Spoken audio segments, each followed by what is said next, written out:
to Useful Idiots. I'm Katie Halper. And I'm Aaron Mette. How's it going, Aaron? It's going.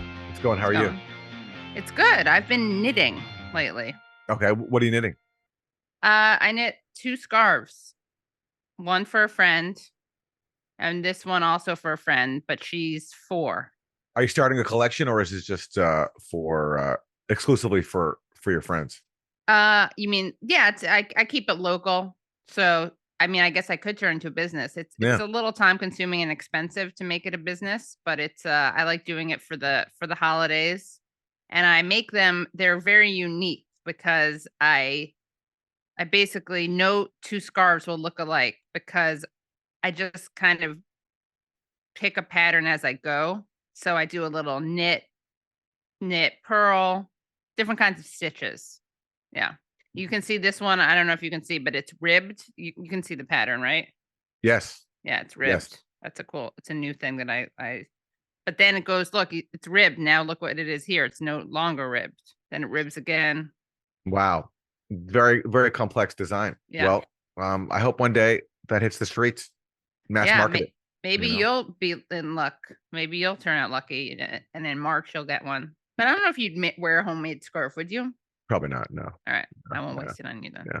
Okay. Well, as always, if you go to usefulidiots.substack.com, you can sign up for bonus content, including taking part in the Absurd Arena, where you get to interact with other useful idiots and ask us questions. So, Wilson, what do we have this week? This week in the Absurd Arena, we had another great discussion, and it was based on last week's Absurd Arena, which turned into a bit of a venting session. So this week, as we react to that, the question was, how do you react to the ceaseless bludgeoning of news? How, for those of us not on the front lines of activism, can we turn those reactions productive? Interesting question. Wow. How can we turn it into positive? I mean, I do think that there's a role in providing people with information, right? Providing activists with information. So I think that's a good way to respond positively, that I think we try to do on this show. Also, it gives people a sense, I think, of community or comfort so that they can keep on going. You know, people talk often about like preaching to the choir, but I think the choir needs motivation. Yeah, look, this is the perennial question. How do you make a change? How do you get involved? And it's difficult. Recently, Katie, you and I went to this rally in New York City for Julian Assange. Huge issue. This heroic figure, I think, who's exposed more state crimes than pretty much anybody else, is being persecuted and tortured for his journalism. And the crowd in New York City the other day was, it was substantial, but it wasn't massive. I've noticed that there's just not a lot of huge outpouring for Julian Assange, in part, I think, because there's been such a successful propaganda campaign to demonize him. So, how do you get around that? Well, it's just the people who get around that are those who are determined, and they just keep organizing. And in the case of Julian Assange, there are people like that who have been, in the face of all the obstacles and all the drawn out drama, just keep doing it. And that's the answer. Like anything, you got to just find a concrete way to apply your principles in action, and you find a cause you're into, and you find other people who feel the same way, and you organize, you take part in it. There's really no magic formula. Yeah, and that's why it's so great when Randy Credico has been organizing them, so shout out to him and all the other organizers. And of course, Roger Waters really uses his celebrity to raise awareness about issues, ranging from Assange to Palestine. Yeah, so just go be a celebrity. That's the answer, everybody. Yeah, so go do what Roger Waters did. Become an international rock star, tour stadiums, and use your celebrity for that. That's really the only way to engage in activism. Yeah. And of course, you make sure that you join our Substack, usefulidiots.substack.com, because we do this Thursday Throwdown, which is where we do your midweek dose of media madness. We analyze media clips, react to news that doesn't fit our Monday morning show. Of course, Monday morning only focuses on the Sunday morning news shows that we watch so that you don't have to. But there's tons of media, obviously, throughout the week. So we respond to that at the Thursday Throwdown. It's a great new segment that we've started. And now, of course, it's time for our 4 food groups. Democrats suck, Republicans suck. Isn't that weird? Isn't that terrible? So what do we got for Democrats, Aaron? Well, when we're talking about Democrats sucking, we can always point to their main project right now, which is the proxy war in Ukraine. And there was talk a few weeks ago of diplomacy. General Mark Milley, the chair of the Joint Chiefs of Staff, came out in favor of diplomacy. But that's just not happening.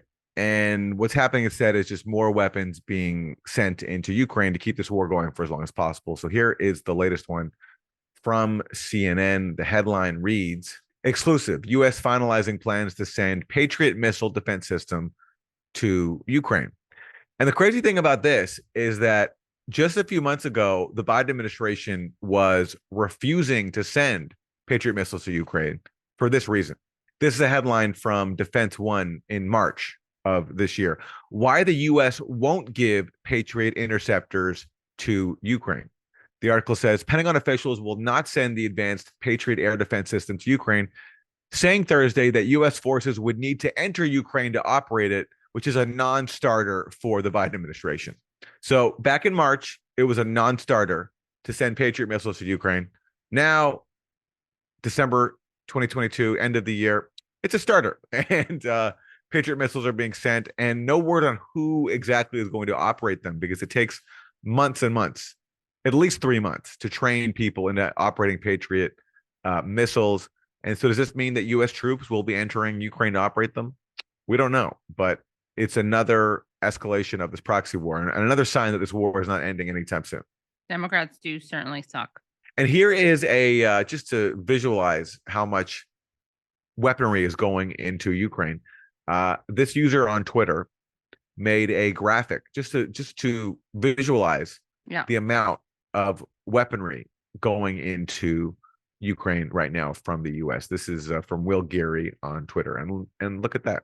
So for our podcast audience, we're looking at it just basically like a rainbow spewing into Ukraine from the U.S., and the red symbolizes military assistance, the blue is government assistance, and the yellow is humanitarian. If you look at the military, the red, wow, it's just bigger, massive, and it's going up and up and up. It's double at least the next category of government aid. So that's all the weaponry we're sending into Ukraine right now. And this coming just after, of course, Biden refused to give railway workers paid sick leave, and Congress backed him up on that. A fraction of that money being spent on Ukraine could have paid for healthcare or sick leave for rail workers. And so this outpouring of weaponry is just going up. Scary 3-color rainbow we got there. All right. What do we have for Republican suck? For Republican suck, we have a story about the Arizona governor. Luckily, he's an outgoing governor, Doug Ducey, and he is protesting immigration by stacking containers on the border. So his term is ending, but he's trying to do all he can to keep out undocumented people. So I'm just reading at the LA Times. Work crews have steadily erected hundreds of double-stacked shipping containers topped by razor wire along Arizona's remote eastern boundary with Mexico as Republican Governor Doug Ducey prepares to leave office. Until protesters slowed and then largely halted the work in recent days, Ducey pressed forward over the objections of the U.S. government, environmentalists, and incoming governor, who has called it a poor use of resources.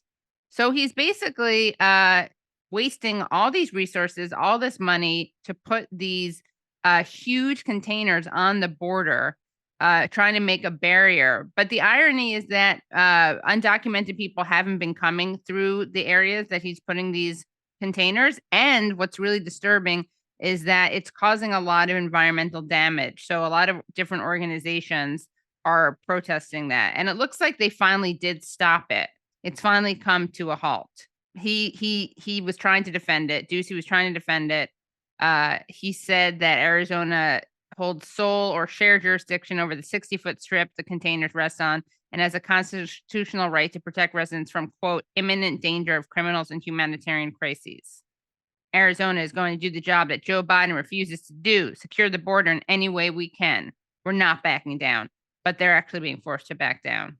If I were Governor Ducey, I would try to save face at this point and just say, hey, everyone, psych, I was actually just doing a big art project, because this totally could be just an installation. Yeah, it could be actually. Yeah. By a major artist. So he could rebrand as an artist and say, I'm an artist and this was my art project, and I'm making a statement about immigration. and the Right. absurdity of our immigration policy, system. right. Yeah, yeah. Yeah. Do it, Governor Ducey. Do it, Ducey. You could Yeah. paint them red, white, and blue. Sure. Yeah. Oh my God, you can do so much Yeah. with that. Yeah. Okay, so for Isn't That Weird? Look, the category is weird, and apologies to everyone who will have to watch this now, but I think this is weird, so we're gonna watch it. And I apologize to you in advance for subjecting you to it. I respect your mind. You think I could never live without you by my side.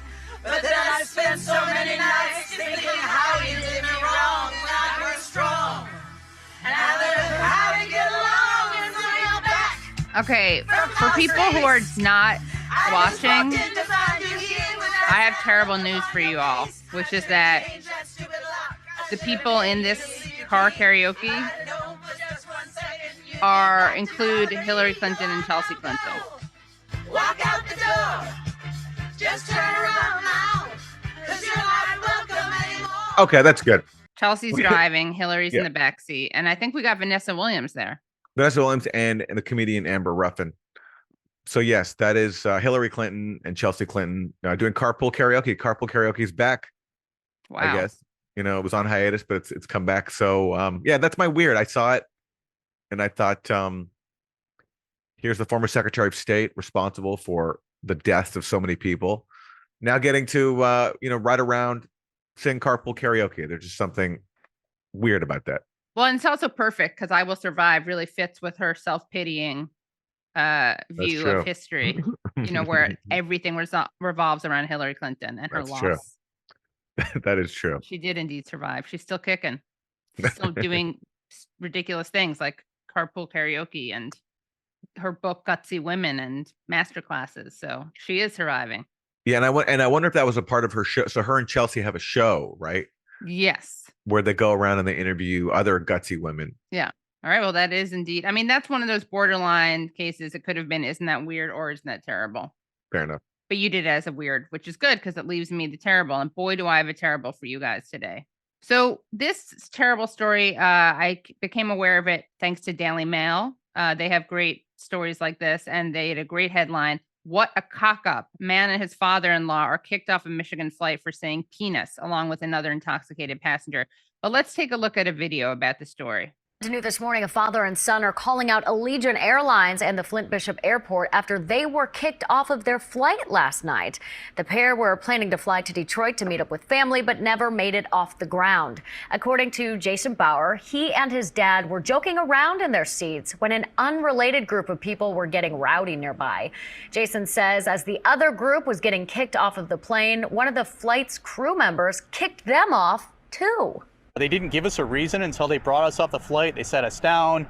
Finally, Flint police, like the airport authority, came over and told us we were removed because I said the word penis on board an airplane. I meant it in no derogatory issue. I mean, it's a part of the male anatomy, and it got out. And we were literally kicked off an airplane in Flint, and we had to drive. My wife had to come and get us. What the hell, Allegiant Airlines? That is a free speech issue. You should, of course, be allowed to say penis on an airplane. You should be allowed to say penis wherever. Unexplained though is why he said penis. He just said well, that's what I want to know. Yeah. He just said I started saying penis.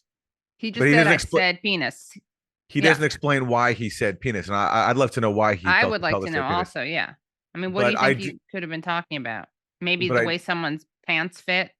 They grabbed the penis too much or something. Who knows? Who knows? But I do think also he is a hero who we deserve to honor. And I know what I'm doing next time I board a flight. I'll be saying penis. right away. To stand up for free speech. Yeah.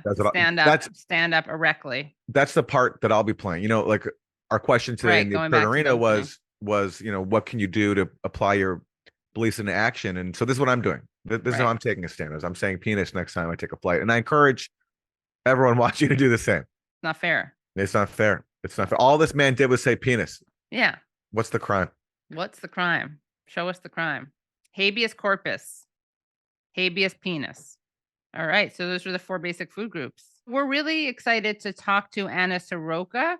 She is an advisor to the head of the Luhansk People's Republic. From 1997 to 2007, she served in the Ministry of Internal Affairs of Ukraine as a serious crimes investigator. And she was also an advisor to the chairman of the Luhansk Regional Organization of the Ukrainian Red Cross Society on international humanitarian law until 2014. From 2018 to 2022, she was first deputy foreign minister of the Luhansk People's Republic. And so just a bit of background as to what all that means. So basically, since 2014 inside Ukraine, there's been a civil war. We've talked about it a lot on the show. There's a coup in 2014. It's backed by the US.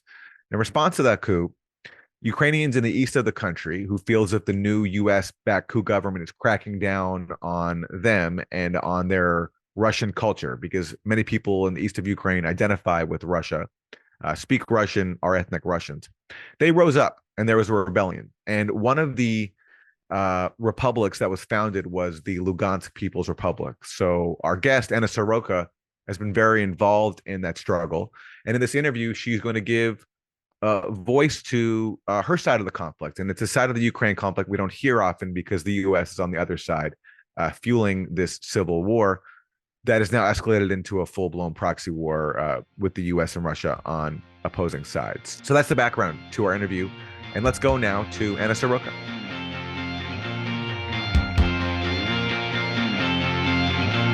Thank you so much for joining us. I wanted to know what's happening right now as we speak in the Luhansk region. And also, Anna, if you could talk about your role as head counselor, what that consists of, what goes into that. Здравствуйте, уважаемые слушатели, телезрители. So, hello, dear listeners and maybe viewers. My name is Anna Soroka. I am the advisor of the LPR head of the Lugansk People's Republic. And mostly I'm dealing with the protection of the rights and freedoms of our people, of the Lugansk People's Republic. Currently, we are working on to find out about the what was happening to the dead servicemen, including the Ukrainian ones. We are collecting and recording the evidences of crimes of the which were done for the victims of Ukrainian aggressions. We are discovering and opening the graves in order to, in future, make some kind of reburials in a right way, including the dead servicemen of Ukrainian soldiers. We are practically doing this since 2014. And all of us were raised in Ukraine, me also. I am personally the former officer of Ukraine, the policeman. And for me, it was always like I felt pain, I felt bad due to the fact that Ukraine began the aggressive military operation against us. Only motivated by some political reasons. And all of that could be resolved peacefully with some kind of agreements. What kind of agreements? Мы все прекрасно понимали, мы, да, вот All of my teams команда. are lawyers, and we understood very well, taking into account the international law practice, that it could be some kind of federalization process or something else, maybe referendums. Да. And we never thought to separate from Ukraine before. So then it came to our minds once that Ukraine began to do the military operations against us. For example, the 2nd of June 2014, the center of Lugansk was attacked by the aviation. And also the 9th of May, the 2nd of May in 2014, the tragedy happened there. So that summer 2014 was a very awful one. Ukraine was deliberately trying to separate us from the rest of the country, the main part of Введя Ukraine. блокады экономические, социальные. It took such kind of measures as blockage, economic one and social one also. For 3 months, we had been living with no electricity and water, and then we understood that there is no way back. And also we were living in the condition of constant severe shelling from the Ukrainian side. И несмотря на это, мы пошли на Минские соглашения. And сентябре despite 14-го. of all we've mentioned above, we, the Luhansk People's Republic, decided to have the Minsk agreements with Ukraine in 2014. And since that moment, for Нам было 8 больно, years, нам больно было. yes, we had been trying to call the Ukraine to resolve the conflict in some peaceful way. It was very hard and pitiful for us to understand that they are rejecting. From the point of view of Ukraine, the people who are living there are unnecessary for Ukraine. They don't need the people, they just need territories, because these people do not support the Не поддерживают идеологию unlawful state coup Бандеры. and the ideology of Ukrainian neo-Nazism, Banderas one.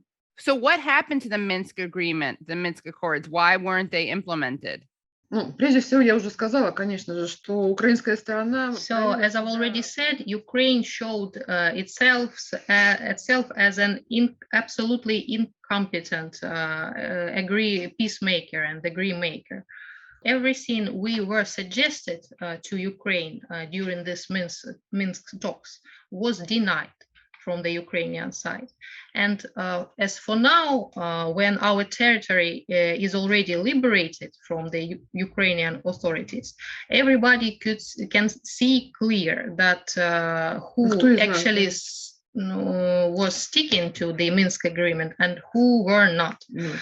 Because there were our settlements under our authorities, the Luhansk People Republic, and they stayed intact.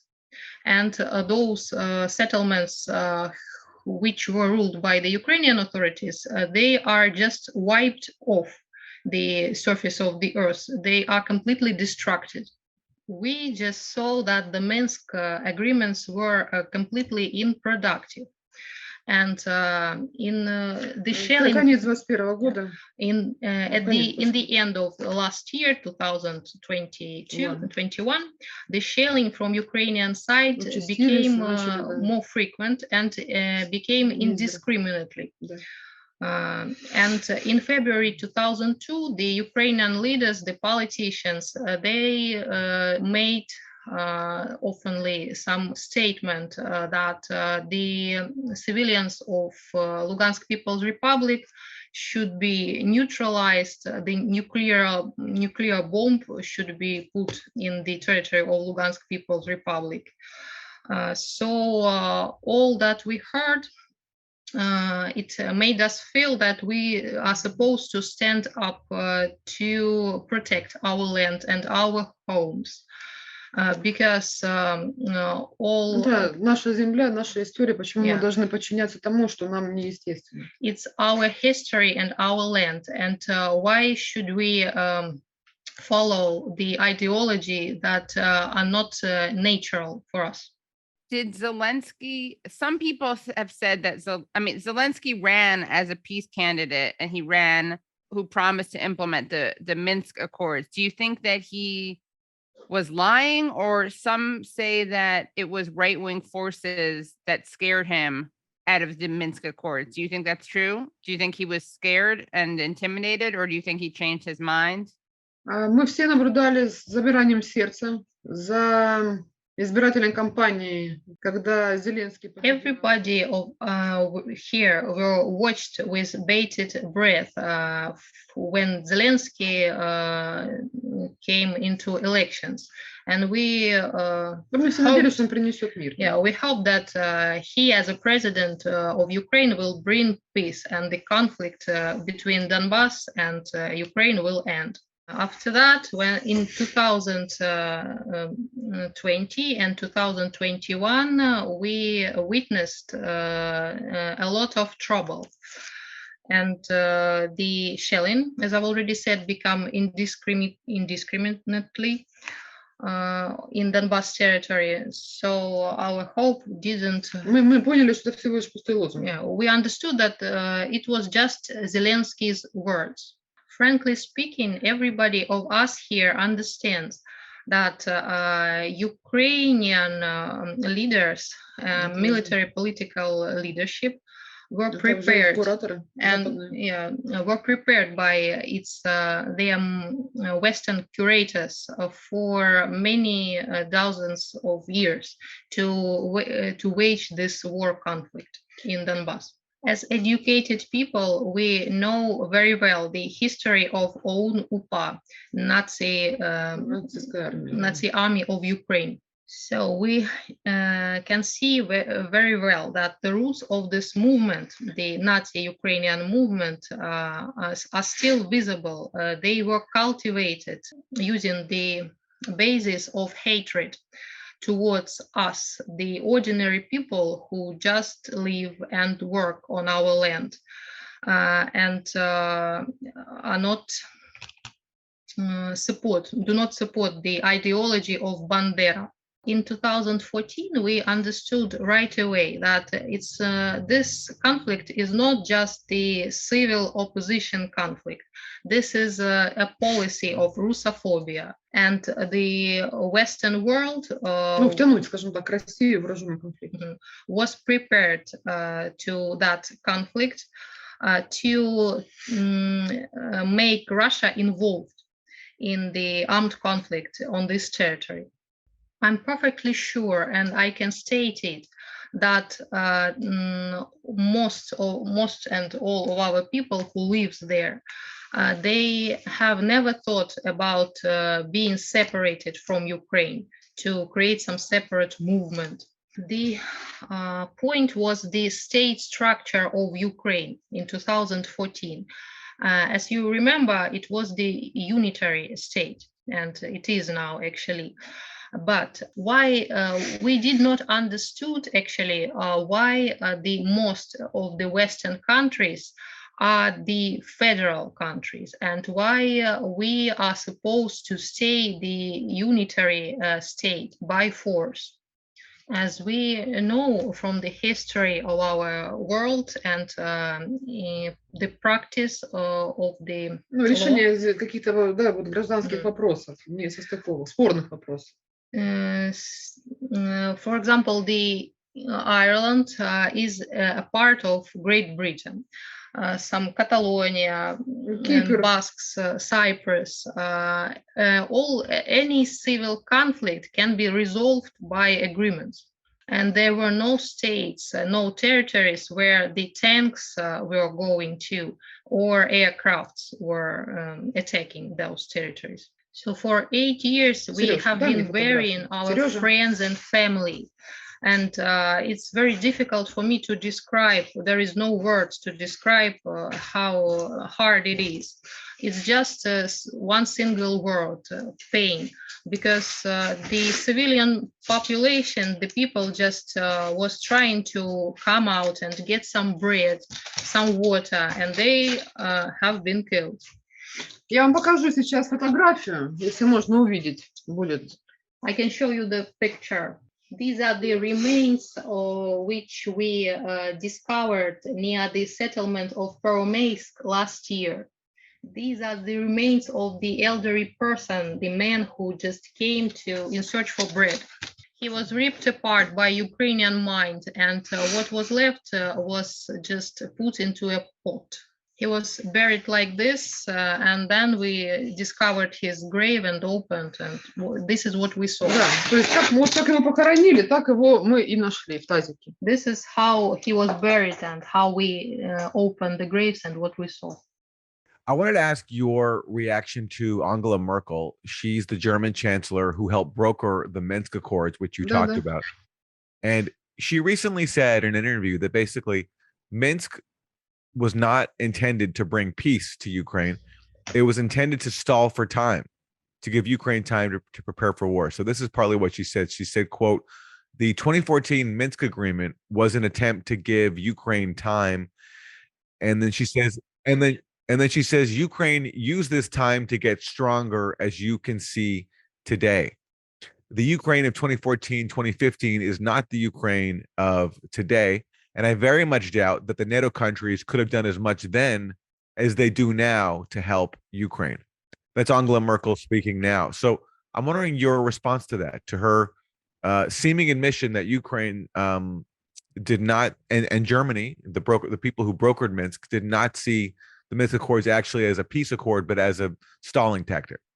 Спасибо, thank you very much for your question. Вы знаете, я благодарна просто Ангеле Меркель. I'm grateful to Merkel for her to being so brave to tell the truth. It's true that Ukraine used the time of Minsk agreements to become more stronger. You cannot imagine what we discover now when we move the front line away from the territory. What we see is our underground cities filled with concrete, the torture camps. Those people, Ukrainian people, were not preparing and were not ready and did not even think about fulfilling the agreements set by Minsk talks. They just were preparing to attack Donbas people. And here in Luhansk People's Republic, we did not have an army even. There were no Russian servicemen that time. They were people's militia of Luhansk People's Republic.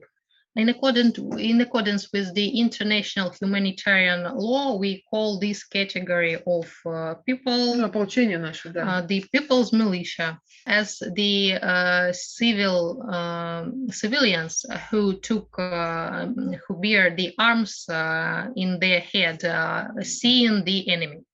So actually, we agree with the assessment of such kind, and we are sorry that we just lost the time 8 years.